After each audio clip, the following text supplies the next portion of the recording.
முதல்ல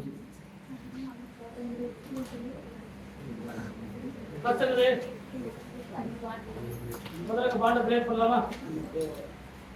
இங்க ஆல்ரெடி ஒரு ஹைட்ரஜன் இருக்கா இருக்குமா? கரெக்டா? இதானே இங்க மெத்தில் குரூப் இருக்கு. இங்க மென்ஷன் பண்ணல அப்படின்னா அங்க என்ன இருக்குதா இருக்கும் ஹைட்ரஜன்.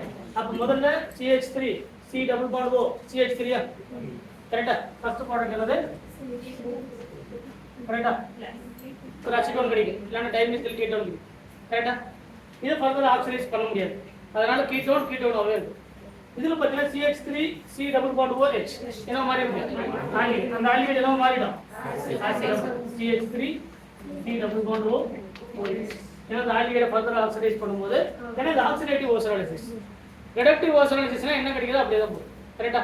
அடுத்து ரிடக்டிவ் ஓசோனாலிசிஸா அல்கினா இருந்தா ஒண்ணு ஆல்டிஹைட் கிடைக்கணும் என்ன கிடைக்கும்? கீட்டோன் கிடைக்கும். கரெக்டா? இத ஆக்சிடைஸ் ரெடியூஸ் பண்ணும்போது கீட்டோனா இத ரெடியூஸ் பண்ணும்போது ஆல்டிஹைட். கரெக்டா இல்லையா? C double bond OH. இது ரிடக்டிவ் ஓசோனாலிசிஸ். ஃபர்தர் என்ன பண்ண முடியாது? ஆல்டிஹைட் கீட்டோனைய ரெடியூஸ் பண்ண முடியும். சொல்ற பாயிண்ட் புரியுதுங்களா? அதான் இது ஆக்சிடேட்டிவ் மெத்தட் அப்படிங்கிறதுனால இது ஃபர்தர் என்ன ஆகாது?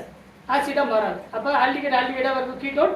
அதனால தான் நம்ம சொன்னோம் ஒரு ஆக்சிடேட்டிவ் ஓசோனாலிசிஸ்ல அல்கீனா இருந்தா ஒன்னு கார்பாக்சிலிக் ஆசிட் கிடைக்கலாம் இல்லனா கீட்டோன் கிடைக்கலாம். இது கார்பாக்சிலிக் ஆசிட், இது கீட்டோன். சரிங்களா? இது ரிடக்டிவ் ஓசோனாலிசிஸ்னா ஒன்னு என்ன கிடைக்கும்? ஆல்டிஹைட் கிடைக்கலாம் இல்லனா கீட்டோன். இது ஆல்டிஹைட், இது என்னது? கீட்டோன். கரெக்ட்டா? இங்க ரெண்டுமே ஹைட்ரஜனா? ரெண்டுமே என்னது? ஹைட்ரஜன். பாண்ட் பிரேக் பண்ணலாமா? இது ஃபார்மாலிகேட் கிடைக்குமா? இது அசிட்டோன் கிடைக்குமா? C double bond O plus hydrogen, இங்க ஒரு ஹைட்ரஜன், C டபுள் பாண்ட். கரெக்ட்டா? இது ஆக்சிடேட்டிவ் ஓசோன். இதுல இன்னொரு ட்விஸ்ட் இருக்கு. என்ன ட்விஸ்ட் அப்படினா இந்த ஃபார்மாலிகேட் ஃபர்தர் ஆக்சிடைஸ் பண்ண என்ன கிடைக்கும்? கார்பன் டை ஆக்சைடு, வாட்டர் வெளிய போயிடும். சரி, ஹைட்ரஜனும் H2 வெளிய போயிடும். நமக்கு ஆப்ஷன்ல ஃபார்மாலிகேட் பிளஸ் அசிட்டோன் கொடுத்தாங்கன்னா அதுவும் கரெக்ட் தான்.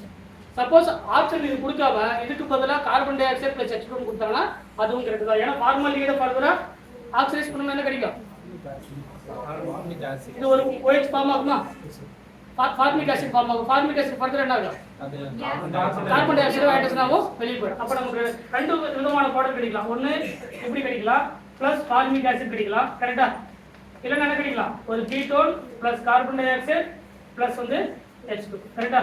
இது மூணு ப்ராடக்ட் வந்து கரெக்டான ப்ராடக்ட் தான். பட் பெரும்பாலும் இந்த மாதிரி நான் கொடுக்கறதுக்கான வாய்ப்பு தான் இருக்கு.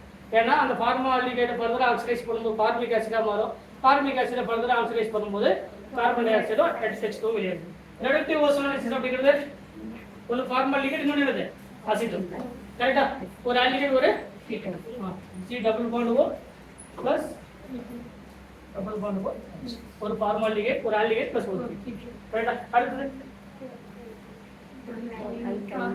அல்கைனா இருந்தா ஆக்சிடேட்டிவ் ஓசோனாலிசிஸ்னா என்னது? கார்பாக்சிலிக் ஆசிடா என்ன கிடைக்கும்? இது CH3COH கிடைக்கும். இது HCOH ஃபார்மிக் ஆசிடா கிடைக்கும். அதானே மீனிங். இத ஆக்சிடைஸ் பண்ணோம்னா இப்படி கிடைக்கும்.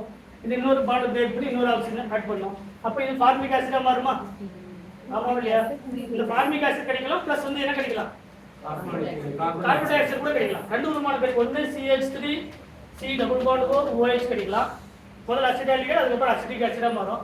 அடுத்து ஃபார்மாலிகேட் ஃபார்மிக் ஆசிடா மாறும். இல்லனா பிளஸ் என்ன கிடைக்கலாம்? இதுக்கு பதிலா carbon dioxide with hydrogen கிடைக்கும். கரெக்ட்டா? ஏன்னா இதுதான் ரியேஜென்ட் ஆக்சிடேட்டிவ் ஓசோனாலிசிஸ். ரிடக்டிவ்னா டை கார்பனைல் காம்பவுண்டா? என்ன காம்பவுண்ட்? Tie carbonyl. அப்ப இருக்கக்கூடிய compound CH3 C double bond ஒரு பாண்ட பிரேக் பண்றாங்க, இன்னொரு பாண்ட பிரேக் பண்றாங்க, இதுல ஆக்சிஜன் ஆட் பண்றாங்க. இது ஒரு carbonyl compound C double bond O H. H மட்டும் தான் இருக்கு. கரெக்ட்டா? இது என்னது? Di carbonyl compound. டை சொல்ல பாயிண்ட் புரியுதா?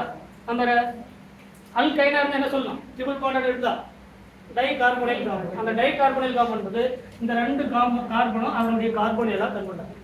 C double bond O C double bond O. இதுதான் டை கார்பனைல் காம்பவுண்ட். பாயிண்ட் புரியுதா இல்லையா? இங்க இது முக்கிய டைல கேட்ட क्वेश्चन. இதனா மாறும் ஃபார்மாலிகேட்டா மாறுமா? CH2O அப்படிங்கிறது HCHO ஃபார்மாலிகேட்டா? ஃபார்மாலிகேட் ஃபர்தர் என்ன ஆயிடும்? ஆக்சிடேட்டிவ் ஓசோனாலிசிஸ். ஃபார்மிக் ஆசிடா மாறுமா? அந்த ஃபார்மிக் ஆசிட் ஃபர்தர் என்ன மாறும்? கார்பன் டை ஆக்சைடாவும். அடுத்து இது என்ன இருக்கு? அது அப்படியே தான் வரும். கீட்டோனால கீட்டோன். அப்ப என்ன கிடைக்குன்னு பாத்தீங்கன்னா O இங்க CH3 CH3 பிரைஸ் இது மாறாது, ஏன்னா இது கீட்டோன். கரெக்டா? ரிமைனிங் இருக்கக்கூடிய ஃபார்மாலிடிகேட் கொடுத்துருந்தாங்கன்னா ஃபார்மாலிடிகேட், ஃபார்மிக் ஆசிட் கொடுத்தாங்கன்னா formic acid, carbon di oxide tyrosine கொடுத்தாங்கன்னா நம்ம 3 எழுதி கொடுத்தாலே சொல்ல பயன்படுத்தலாம். அப்போ இதில் 3 கிடைக்கலாம். ஒன்று HCHO, அதாவது CH2O அப்படிங்கிறது, இல்லைன்னா என்ன கிடைக்கலாம் ஃபார்மிக் ஆசிட் HCOH, அப்படி இல்லை அப்படின்னா CO. இந்த 3 ஏதாவது ஒன்று கிடைக்கும். இது ஆக்சிடேட்டிவ். ரிடக்டிவ் ஓசோனைசிஸ்னா ஒரு ஃபார்மாலிடிகேட், ஒரு ஆல்டிகேட், ஒரு கீட்டோன். ஃபார்மாலிடிகேட்டாக இருக்கும், ப்ளஸ் இந்த கீட்டோன் அப்படியே கிடைக்கும். கரெக்டா? இந்த கீட்டோன் அப்படியே கிடைச்சிருக்கும் ரிடக்டிவ் ஓசோனைசிஸ்ல, ப்ளஸ் ஃபார்மாலிடிகேட் கிடைக்கும். கான்செப்ட் புரியுதா? ரொம்ப ஈஸியானது. பட் அந்த ரீஏஜென்ட்ஸை தெளிவாக தெரியணும்.